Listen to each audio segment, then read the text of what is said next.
Independent ডিজিটালে আপনাদের স্বাগত জানাচ্ছি। আমি আশিক হোসেন। আমাদের সাথে আজকে আলোচনা করতে যুক্ত আছেন সাংবাদিক ফজলুল কবির নেলসন। নেলসন, আপনাকে স্বাগত জানাচ্ছি। আপনি জানেন যে গতকালকে থেকে আমরা হুট করে দেখলাম যে নেপালে গত কয়েকদিন ধরে আগেও আসলে এক ধরনের অসন্তোষ ছিল, সেটা গতকালকে বিক্ষোভে পরিণত হলো এবং শেষ মুহূর্তে গতকালকে 19 জন নিহত হলেন এই বিক্ষোভের মধ্যে, পুলিশ এবং সেনাবাহিনীর পুলিশের গুলিতে।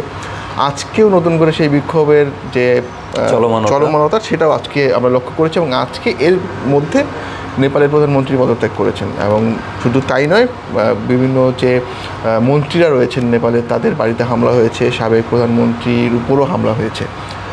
আসলে কোথায় আছেন এখন নেপালের প্রধানমন্ত্রী, এই বিষয়ে কি কোনো তথ্য জানা গেল? না, এই বিষয়ে আসলে সুস্পষ্ট কোনো তথ্য নেই। তবে একটা গুঞ্জন আছে যে কেপি শর্মা ওলি সদ্য সাবেক পদত্যাগ করেছেন, যেহেতু সদ্য সাবেক তিনি কাঠমান্ডু ছেড়ে চলে গেছেন, এইটুক একটা গুঞ্জন আছে। কিন্তু কোথায় গেছেন, তার বর্তমান অবস্থান কি, সেটা জানা যাচ্ছে না।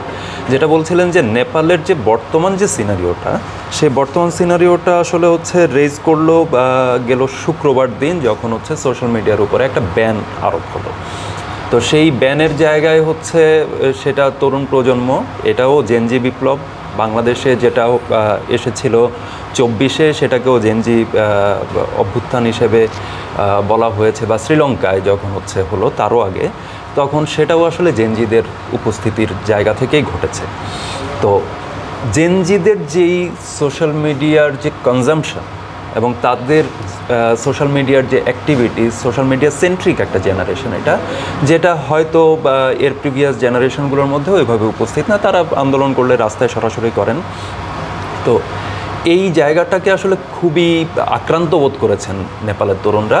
তারা আক্রান্ত বোধ করে ছোট ছোট করে এটার বিক্ষোভটা কিন্তু দানা বাঁধছিল। গতকালকে এসে এটা দেখা গেল যে সবগুলো জায়গায় একসাথে হয়ে একটা বড় বিক্ষোভ বা একটা বড় বিস্ফোরণ আমরা বলতে পারি, পার্লামেন্ট ভবনে আগুন দেওয়া হলো, এই ধরনের নানান জায়গায় হচ্ছে হামলা টামলা এই বিষয়গুলো ঘটলো। কিছুদিন আগে ইন্দোনেশিয়ায় যেমনটা ঘটেছিল, প্রায় একই ধাঁচে হচ্ছে নেপালে ঘটেছে ঘটনাটা। এবং তখন হচ্ছে গুলিতে প্রথমে 14 জনের নিহতের খবরটা আমরা পেলাম, তারপরে এটা বাড়তে বাড়তে গতকালকে শেষ হলো 19 জনে। আজকে আরও দুজন নিহত হলো। তো শেষ পর্যন্ত উনি পদত্যাগ করলেন, কিন্তু অবস্থানটি আসলে পরিষ্কার নয় যে কোথায় আছে। একই সাথে আমরা দেখেছি যে নেপালের সেনাবাহিনী যে সদ্য সাবেক সরকারি বলতে হবে, তাদের যে মন্ত্রী পরিষদের যে সদস্যরা ছিলেন তাদেরকে বিভিন্ন জায়গায় সরিয়ে নিচ্ছেন।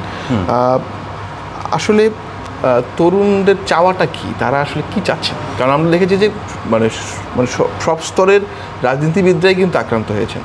তো তরুণদের চাওয়ার জায়গার ক্ষেত্রে যদি বলতে হয়, একটা গুঞ্জন ছিল প্রিভিয়াস টাইমে, এই বছরেরই শুরুর দিকে, সাবেক 2008 সালে হচ্ছে আপনি জানেন যে নেপালে রাজতন্ত্র বিলোপ করা হয়, বিলোপ করে গণতান্ত্রিক পন্থায় 2015 সালে তারা একটা নতুন সংবিধান আনে এবং সেইখানে হচ্ছে গণতান্ত্রিক পন্থায় হচ্ছে বিভিন্ন রাজনৈতিক দলের মধ্য থেকে নেতৃত্ব নির্বাচন হয়।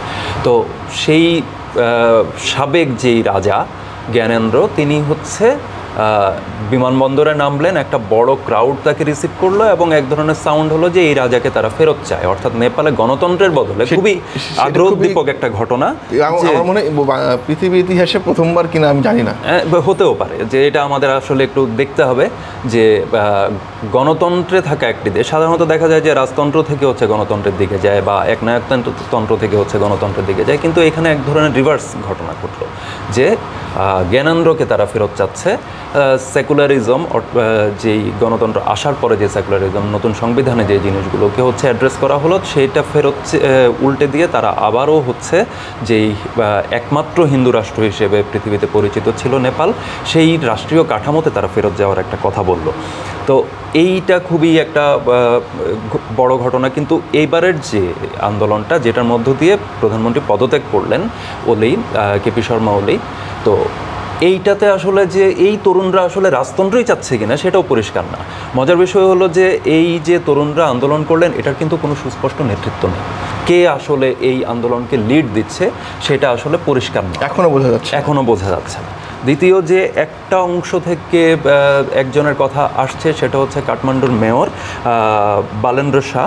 তিনি র্যাপার ছিলেন, তো এই ব্যক্তিকে হচ্ছে চাচ্ছে বলে কিছু কিছু অংশ থেকে আসছে, কিন্তু তার কোনো বক্তব্য, বালেন্দ্র শাহ নিজের কোনো বক্তব্য বা ভাষ্য আমরা এখন পর্যন্ত পাইনি। তো এখন পর্যন্ত অল্টারনেট হিসেবে তারা কি দেখছেন, বিষয় হচ্ছে যে তারা বিদ্যমান শাসন ব্যবস্থার উপরে, নেপালে যেই শাসন ব্যবস্থা কাঠামোটা ছিল সেটার উপরে বীতশ্রদ্ধ ছিল, এটা সুস্পষ্টভাবে বলা যায়।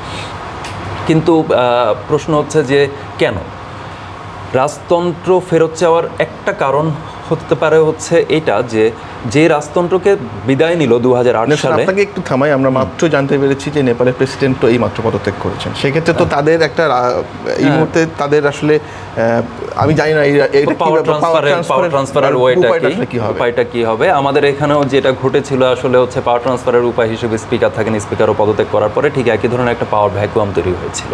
তো এখানে তো যেটা পার্থক্য জায়গা, সেখানে প্রেসিডেন্ট ছিলেন, এই প্রেসিডেন্টের আন্ডারেই আসলে সবাই শপথ নিয়েছেন। এখন তাহলে নেপালে কি ধরনের পরিস্থিতি তৈরি হতে পারে? সেটা হতে পারে যে তাদের সংবিধানের বিধি মোতাবেক যদি হচ্ছে সুপ্রিম কোর্টের মধ্য দিয়ে যদি সেটা ঘটে, সেটা একটা হতে পারে। বা যদি ওভারঅল যদি অভ্যুত্থান হিসেবেই, বা আমি যদি আরেকটা শব্দ যদি প্রয়োগ করি, তরুণরা যদি এটাকে বিপ্লব আখ্যা দিতে পারেন, বা সেই ধরনের কোনো ম্যানিফেস্টো যদি তারা সামনে রাখতে পারেন, বা ম্যানিফেস্টো যদি থেকে থাকে, তাহলে এটা একটা সম্ভব যে সেটার মধ্যে দিয়ে একটা বিপ্লবী সরকার গঠন করা। কিন্তু সেইটা যতক্ষণ পর্যন্ত না ঘটছে বা কেউ যখন দায়িত্ব না নিচ্ছে, হ্যাঁ, তারা কিন্তু ওভারঅল পলিটিক্যাল যেই টোটাল জায়গা, আপনি জানেন যে নেপালে বরাবরই হচ্ছে কোয়ালিশন গভর্নমেন্ট। তো কোয়ালিশন গভর্নমেন্ট হওয়ার কারণে হচ্ছে ওখানকার যেই পলিটিক্যাল পার্টিসগুলো, সেই পার্টিসগুলো রীতিমতো প্রচণ্ড এলেন, প্রচণ্ড সরে গেলেন, কেপি শর্মা এলেন, কেপি শর্মা যদি সরে গেলেন, ভুল না করে থাকি প্রায় 19 বারের মতো সরকার সম্ভবত ট্রান্সফার হয়েছে। তো এইটার কারণটা হচ্ছে যে তারা কোয়ালিশনে ঢুকছে, আবার নিজ দলের যেই ফ্লোর সুইচ করার যে বিষয়টা, ফ্লোর ক্রসিংয়ের মধ্য দিয়ে দেখা যাচ্ছে যে আরেকজনের মেজরিটি বেড়ে গেল, সেটার মধ্য দিয়ে একটা ঘটে গেল। আরেকটা হচ্ছে যে জোট নিজে অনাস্থা, জোটভুক্ত দলগুলোর কেউ কেউ অনাস্থা প্রকাশ করলো, ঘটে গেল, বা এখন তো ঘটলো বিক্ষোভের মধ্য দিয়ে। তো এই টোটালটার কারণটা কি? তরুণরা বিক্ষুব্ধ হওয়ার একটা বড় কারণ আমার মনে হচ্ছে যে এই যে টোটাল পলিটিক্যাল পাওয়ার, এই পাওয়ার স্ট্রাকচারের সাথে তারা যারা যুক্ত, যারা পাওয়ারটা হোল্ড করেন, সেই রাজনীতিকরা প্রত্যেকের বিরুদ্ধে হচ্ছে করাপশনের অভিযোগ আছে। এবং একটা খুব ইন্টারেস্টিং করাপশনের কথা যদি আমি বলি, সেটা হচ্ছে মন্ত্রিপরিষদের যেই চিফ, তার বিরুদ্ধে ঘুষ নেওয়ার অভিযোগ এসেছে। হ্যাঁ, তো জ্বালানি খাত বলেন, আপনার রেমিটেন্সের ব্যবস্থাপনা বলেন, রেমিটেন্স নির্ভর, নেপালের জিডিপির 25% মতো রেমিটেন্স থেকে আসে। এক্ষেত্রেও বাংলাদেশের সাথে একটা মিল আপনি খুঁজে পাবেন। তো এই যে ব্যবস্থাপনা জায়গা বা হচ্ছে দুর্নীতি, তারপর হচ্ছে বিভিন্ন অবকাঠামো প্রকল্পের তহবিল তসরুপ, এই যে বিপুল বিস্তারী যেই দুর্নীতির বিষয়গুলো, সেইটা তাদেরকে রাজনীতিকদের উপরে বিশেষভাবে ক্ষুব্ধ করেছে। পাশাপাশি এইটা আরও বেড়েছে কেন? নেপো কিডস নামে একটা শব্দ এবারের মুভমেন্টে ব্যাপকভাবে প্রচার। এই নেপো কিডস কারা? এই নেপো কিডস হচ্ছে এলিট পলিটিশিয়ানদের সন্তানেরা, যাদের নিজেদের কোনো যোগ্যতা নেই, নিজেদের কোনো আর্নিং নেই, কিন্তু তারা হচ্ছে বিলাসবহুল জীবন যাপন করে। একটা স্লোগান এখানে ছিল হচ্ছে যে নেপো কিডসটা ইউজ করবে গুচি, তারা বহন করবে গুচি, আর আমরা বহন করব কফিন। খুবই ইমোশনাল একটা কমেন্ট। তো সেই জায়গাটার উপরে কিন্তু তারা রাজনীতিকদের ওভারঅল করাপশন এবং তাদের যে দায়িত্বহীনতা, সেটার উপরে তারা ক্ষুব্ধ ছিল, সেটারই বহিঃপ্রকাশ বলা যায় এটাকে। আমরা যদি দেখি যে দক্ষিণ এশিয়া জুড়েই আসলে এই ধরনের পরিবর্তনের একটা জোয়ার, শুরু থেকে শ্রীলঙ্কায় তো একটা বিক্ষোভ ঘটে গেল, তারপরে বাংলাদেশে হলো, এবং এখন নেপাল, এবং এক অর্থে যদি বলতে চাই যে পাকিস্তানও কিন্তু কাছাকাছি ধরনের কিছু একটা হয়েছে। এইটা আসলে দক্ষিণ এশিয়ার মধ্যে কেন হচ্ছে? এইটা দক্ষিণ এশিয়ায় ঘটছে, কিন্তু আমি বলবো যে এটা আরেকটু বৃহত্তর পেরিফেরিতে যদি আমি কেন ইন্দোনেশিয়াকে কানেক্ট করব না। ইন্দোনেশিয়ার কেসটার দিকে যদি আপনি তাকান, তাহলে দেখবেন যে সেখানেও কিন্তু একই ধরনের একটা ঘটনা, যে বিক্ষোভকারীদের একটা খুবই চমৎকার অভিযোগ, সেখানে খুবই ইন্টারেস্টিং একটা অভিযোগ, সেটা হচ্ছে বিক্ষোভকারীদের গুলি করছে বা প্রতিহত করছে পুলিশ, এবং সেনাবাহিনী তাদেরকে হচ্ছে, সেনা সদস্যরা তাদেরকে হচ্ছে পানি এবং খাবার দিয়ে সহায়তা করছে। এবং সেইখানেও এলিটিস্ট পলিটিশিয়ানদের খেলা চলছে, সেইখানে বলা হচ্ছে যে এলটিটির পলিটিশিয়ানরাও এই বিক্ষোভকে কাজে লাগাতে একজন আরেকজনের বাড়ি লুট করাচ্ছে। এটা খুবই ইন্টারেস্টিং একটা জায়গা। তো ইন্দোনেশিয়া বলেন, শ্রীলঙ্কা বলেন, পাকিস্তানের কথা আপনি বললেন, পাকিস্তানে ইমরান খানকে অপসারণ করা হলো, তিনি কারাবন্দী হলেন এবং এখনও সেই পাকিস্তান কিন্তু স্টেবল না। বাংলাদেশের প্রসঙ্গ আসতে পারে, বাংলাদেশেরও একই ঘটনা, নেপাল, শ্রীলঙ্কা। আপনি নেপাল, শ্রীলঙ্কা, বাংলাদেশ বা পাকিস্তান, 4টা দেশের কথাই যদি বলেন, সবগুলোর ক্ষেত্রে আপনি একটা কমন ফ্যাক্টর আপনি পাবেন, সেটা হচ্ছে দায়িত্বশীলদের ব্যাপক বিপুল দুর্নীতি।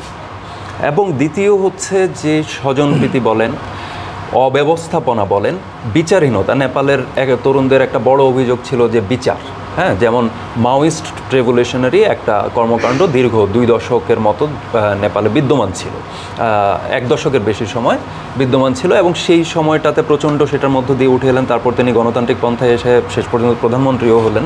কিন্তু সেই সময়ের যেই মানবিকতা বিরোধী অপরাধ বা হচ্ছে বিভিন্ন অভিযোগে, বিভিন্ন ক্রাইমের অভিযোগে যেই মামলাগুলো আছে, সেটার নিষ্পত্তি হয়নি। এটা নিয়ে একটা ক্ষোভ আছে। এবং এখনকার যেই তরুণরা, তারা কিন্তু এই জুডিশিয়ারি নিয়ে প্রশ্ন তুলেছে তারা। এই যে ঘটনাটা, এই জায়গাটাতে আপনার তাকাতে গেলে একটা বড় অংশ হচ্ছে নিজ রাষ্ট্রের অভ্যন্তরীণ রাজনীতির যেই সংকট, সেটা আছে।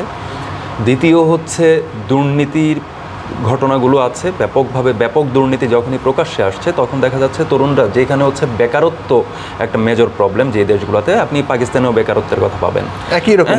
এই আর্থসামাজিক অবস্থানগুলো তো আসলে কাছাকাছি, যার কারণে হচ্ছে সোশ্যাল স্ট্রাকচারও একদমই কাছে। তো বেকারত্বে ভুগছে যে তরুণরা, তারা দেখছে যে দুর্নীতির পয়সায় একটা অংশ বিরাট বিলাসী জীবন কাটাচ্ছে, সে ক্ষোভে ফেটে পড়ছে, সে ওইটাকে উৎখাত করার জন্য নেমে পড়ছে।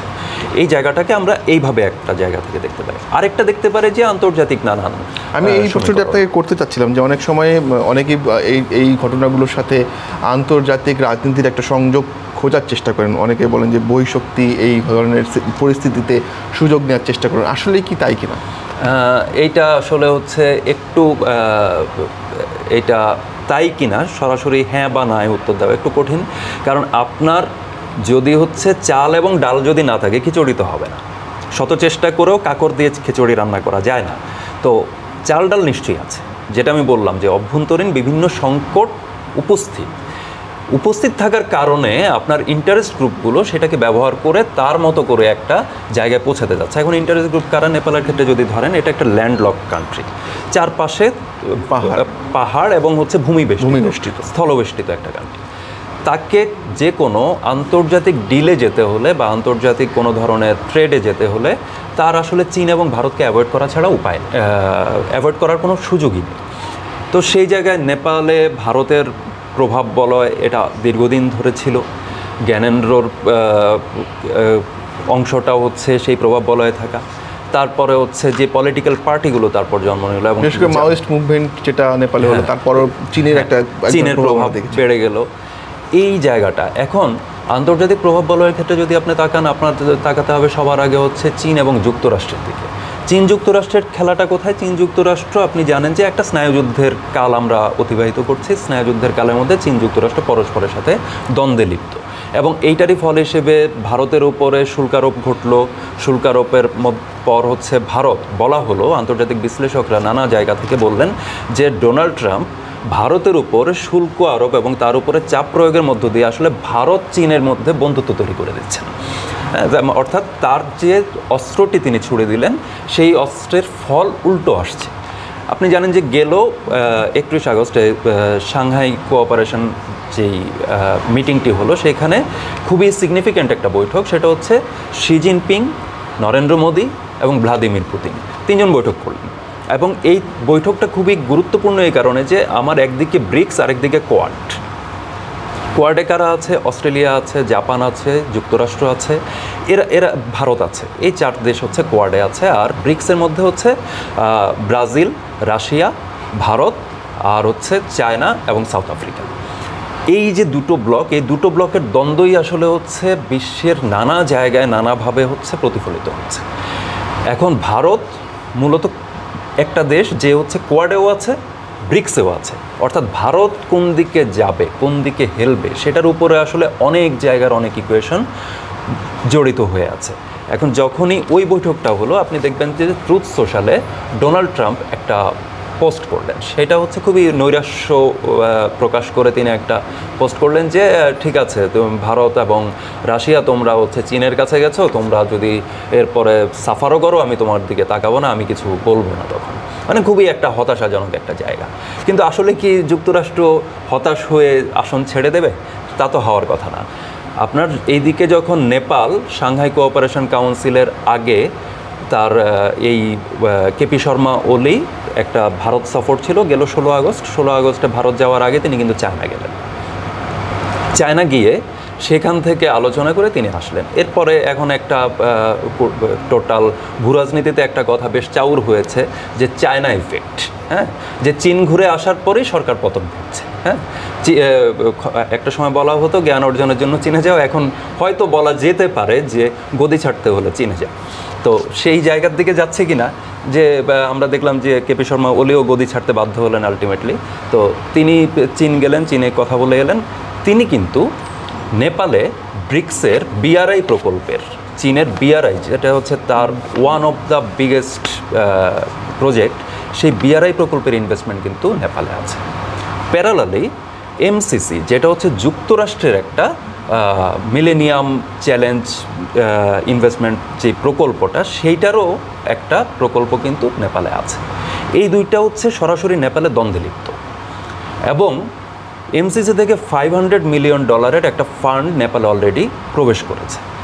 ব্রিক্স সেখানে হচ্ছে রেলওয়ের কাজ করছে, কানেক্টিভিটির কাজ করছে বিআরআই প্রকল্পের আওতায় নিয়ে। ফলে এই দুটো, চীন আগে থেকে বলছিল যে তুমি ইউএসকে ত্যাগ করো, আমার বিআরআইয়ের সাথে যেহেতু তুমি আছো তুমি ইউএসকে ত্যাগ করো। ইউএস বলছে যে তুমি চীনকে ত্যাগ করো। এই যে দ্বন্দ্ব, এই দ্বন্দ্বের ফলাফল কিনা সেটা আমাদের দেখতে হবে, যে দুপক্ষেরই আমরা ইন্টারেস্ট পয়েন্ট আমরা এখানে দেখতে পাচ্ছি। এখন কে ঘটনা ঘটালো, হ্যাঁ ওলি যেহেতু চীন ঘুরে এসেছেন, তার সাথে চীনের সম্পর্ক ভালো, এটা আমরা দেখতেই পাচ্ছি। তো চীনের দিকে গেলে তার বিপরীত পক্ষ নেড়ে দিল কিনা সেটা একটা বিষয়। আচ্ছা, এখন যে প্রশ্নটা আসে যে এই ঘটনাটা কি শুধুই বহিঃশক্তির মাধ্যমে ক্ষমতা বদল, নাকি এর পেছনে আরও অন্য কোনো কারণ থাকতে পারে? না, একটা বিষয় হচ্ছে যখন ওই যে বলছিলেন যে আমার খিচুড়ি রাঁধতে হলে আমার সেখানে চাল এবং ডাল লাগবেই। তো সেই চাল ডাল হচ্ছে, যদি আমি বলি যে দুর্নীতি এবং ক্ষমতার অপব্যবহার বা এই বাক স্বাধীনতা হরণ, এইগুলোকে যদি আমি চাল ডাল হিসেবে সাব্যস্ত করি, সেটা নেপালে ছিল। এখন সেই দুর্বলতা থাকার কারণে হচ্ছে বহিঃশক্তি সেটা সুযোগটা নিতে পেরেছে। এই বিষয়টা যখন আমার থাকবে না, যখন আমি জনসম্পৃক্ত থাকব, জনপরিসরের সাথে যতক্ষণ একটা রাষ্ট্রের যারা পরিচালনার সাথে যুক্ত তারা যতক্ষণ পর্যন্ত জনসম্পৃক্ত থাকবে, ততক্ষণ পর্যন্ত তো বহিঃশক্তি সেই স্পেসটাই পাওয়ার কথা নেই। বহিঃশক্তি হয়তো চেষ্টা করবে, কিন্তু সেই স্পেসটা পাবে না। কিন্তু যখনই জনসম্পৃক্ততা তার থাকবে না, তখনই কিন্তু সেই স্পেসটা পেয়ে যায়। তখনই কিন্তু সে, আপনি খেয়াল করেন যে সোশ্যাল মিডিয়া শুক্রবার ব্যান করার পরে, যে সোশ্যাল মিডিয়া ব্যান করার পরে এই বিক্ষোভ, সে সোশ্যাল মিডিয়ার কেসটা আপনি দেখেন, সোশ্যাল মিডিয়ার টিকটক বাদে, point to be noted, TikTok বাদে বাকি 9টা সোশ্যাল মিডিয়া ব্যান করা হয়েছিল। সেই 9টার মধ্যে মেজরিটি কি ইউএস বেসড। হ্যাঁ, তো ঘটনা কি বলা হলো যে রাষ্ট্রীয় যে নেপালের যে আইনি কাঠামো, সেই আইনি কাঠামোর মধ্যে যেই বিষয়গুলো নীতিমালা, বৈধ নীতিমালা দিয়ে এরা মানেনি, এই কারণে এদেরকে করা। এখন এই জায়গায় প্রশ্ন আসতে পারে যে এই যে ফেসবুক, ইনস্টা বা হোয়াটসঅ্যাপ অ্যাটসেট্রা যেগুলো ব্যান হলো, বা টিকটক, হালের যে এক্স যেটা, এইটার মধ্য দিয়ে তরুণরা আসলে এক্সপ্রেস করছিল, হয়তো তারা মিম বানাচ্ছিল, তারা সরকারের সমালোচনা করছিল, তারা হচ্ছে উচ্চশিক্ষিত যেই নেপালের তরুণ জনগোষ্ঠী, তারা দেশে কোনো কাজ পাচ্ছে না, তাদেরকে বাধ্য হয়ে মিডল ইস্টে তুলনায় নিম্নস্তরীয় কাজে যুক্ত হতে হচ্ছে, অদক্ষ কাজে গিয়ে যুক্ত হচ্ছে, দক্ষতা থাকা সত্ত্বেও। এই ধরনের যে হতাশা, সেই হতাশা সে এক্সপ্রেস করছিল এই সোশ্যাল প্ল্যাটফর্মগুলোতে। সেই সোশ্যাল প্ল্যাটফর্ম সবগুলো বন্ধ করে দিয়ে শুধু টিকটক রাখা হলো। এবং সেইখানে তো আরেকটা বিষয় যে আমার তাহলে কর্পোরেট পুঁজির হিসাব চলে আসে। তো মার্কিন কর্পোরেট পুঁজি কেন হচ্ছে চাইনিজ কর্পোরেট পুঁজির বিদ্যমানতাকে সহ্য করবে, সেটাও একটা প্রশ্ন। হ্যাঁ, রাষ্ট্র হিসেবে যদি যুক্ত না হয়, কর্পোরেটও তো একটা জায়গায় সংযুক্ত হতে পারে। অনেক ধন্যবাদ নেলসন, আবারও নিশ্চয়ই আপনার সাথে কথা হবে এই বিষয় নিয়ে। এখনও যেহেতু ঘটনা চলমান, নিশ্চয়ই আরও অনেক নতুন নতুন তথ্য আমরা পাবো, সেই তথ্যগুলো নিয়ে আবারও আমরা হাজির হব। ধন্যবাদ। আজ এ পর্যন্তই, দেখা হবে পরবর্তী আয়োজনে। ইন্ডিপেন্ডেন্ট ডিজিটালের সঙ্গে থাকুন।